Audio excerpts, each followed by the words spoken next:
Hello, hi fam, hi guys, hi everyone. Today I want to show you something about farming. We are doing a project called Soil for Life for Ndalo Heritage Trust, and we did a workshop on farming, mainly kitchen gardening, and we were taught by one Madam Lynette, an agronomist from the sub-county office in agriculture. So this is a seed bed. It's We've planted some seedlings here. As you can see, it's 1 meter by 2 meters. So we've done that so that you are able to weed from either sides.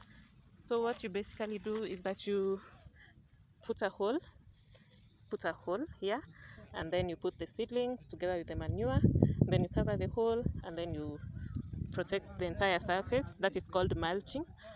Afterwards, you sprinkle some water. So we've put this cover on top to prevent birds from eating the seeds, and also to protect the seeds from too much sunlight and protect the soil from evaporation, from the water from evaporating from the soil. And the manure we used is compost manure or farmyard manure. That is waste from animals. As you can see, it's here. I don't know whether you can see it clearly. So this is it. It's a mixture of animal waste, like cow dung and sheep dung, just a lot of sheets here. This is from the sheep or goat and many other things, and the manure is very healthy compared to fertilizers in the market. So I'll continue doing a description on how you can make the manure. Let me show you something over here. So for this seed bed, we wanted to put tomatoes. So what we've done, we were advised that if you plant onions on the side of the seed bed, then you are able to repel insects that usually affect the tomatoes, because most of the tomatoes are affected by pests, and the onions, these spring onions, act as the insects, the pest repellents. So you just plant it on the side this way, and then now you plant the onions inside. So for the tomatoes, this is also another seed bed for the tomatoes.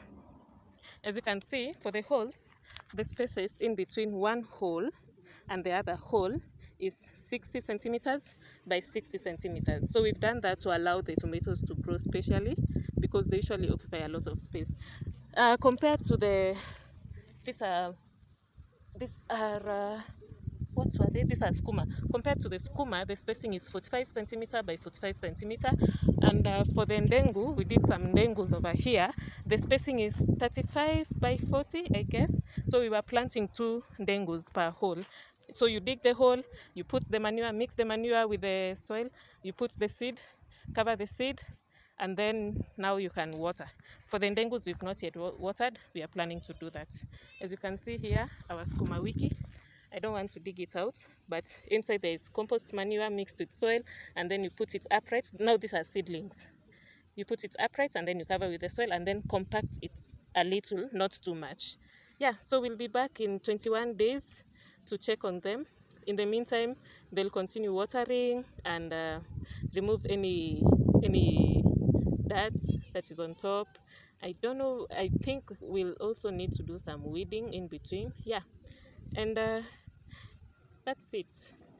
By the way, kitchen gardening is so good, because kitchen gardening supplements the food that you get from the farm and also the one that you buy from the supermarket. So it saves time and energy, it saves you money, it's accessible because you just do it at the backyard of your kitchen, and also whatever you are planting there is organic.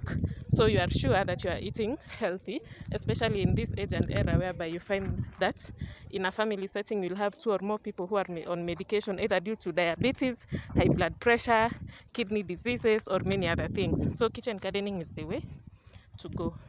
And you don't necessarily need to have a piece of land like this. You can do balcony farming. You can use either old buckets or basins and put them on the balcony, and then you can do some skuma wikis, you can do some kundes, you can do some pilipilis, you can do some tomatoes.